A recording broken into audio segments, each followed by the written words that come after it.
आपल्या सर्वांना जे गोड पाणी मिळतंय ते पावसाचं हे तर सगळ्यांना माहीत असेलच। हे पाणी जमिनीवर पडतं आणि काही जमिनीत मुरतं, काही जमिनीवरून उताराच्या दिशेने वाहून जातं। जमिनीत मुरणारे पाणी मातीच्या विविध थरातून खाली जातं, मुरुम आणि दगडाच्या अनेक थरातून खाली जातं आणि शेवटी बरंचसं पाणी तळाच्या कातळापर्यंत पोहोचतं। इथून कातळाच्या काही ठिकाणी असलेल्या सूक्ष्म भेगांमधून जेमतेम 10 ते 12% पाणी अजून खाली जातं। असं पाणी शेकडो वर्ष मुरून जमा झालेलं असतं। बाकी पाणी कातळावर जमून विविध थरांमध्ये पसरतं, ज्याला आपण भूगर्भातील पाण्याची पातळी असं म्हणतो।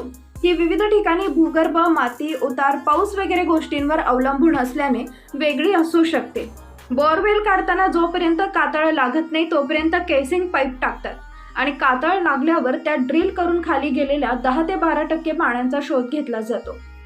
अशाच एका शेतकऱ्याच्या बोरला अखेर पाणी लागलं आणि सर्वांनी आनंद साजरा केला। या व्हिडिओमध्ये तुम्ही पाहू शकता बोर खोदायचं काम सुरू आहे आणि अचानक बोरला पाणी लागतं। यावेळी शेतकरी निश्चिंत होता आणि त्याच्या चेहऱ्यावर समाधान आणि आनंद तुम्ही पाहू शकता। शेतीसाठी पाणी हा आवश्यक घटक असल्यामुळे पाण्याचा मुबलक स्रोत मुबलक प्रमाणात उपलब्ध असणं हे शेतीच्या उत्पादनाच्या दृष्टीने खूप महत्त्वपूर्ण बाब आहे। याकरता शेतांमध्ये प्रामुख्याने विहीर व बोरवेल खोदले जातात। आपण पाहतो की बरेच शेतकरी जेव्हा शेतामध्ये विहीर किंवा बोरवेल खोदायचा निर्णय घेतात तेव्हा त्यांच्या समोर सगळ्यात अगोदरचा प्रश्न पडतो तो कोणत्या ठिकाणी आपल्याला जमिनीत पाणी असेल याचा। हा व्हिडिओ शेतकरी ब्रँड नावाच्या इंस्टाग्राम अकाउंटवरून शेअर करण्यात आलाय। या व्हिडिओला लाखो व्ह्यूज गेले असून नेटकरी वेगवेगळ्या प्रतिक्रिया यावर देत आहेत।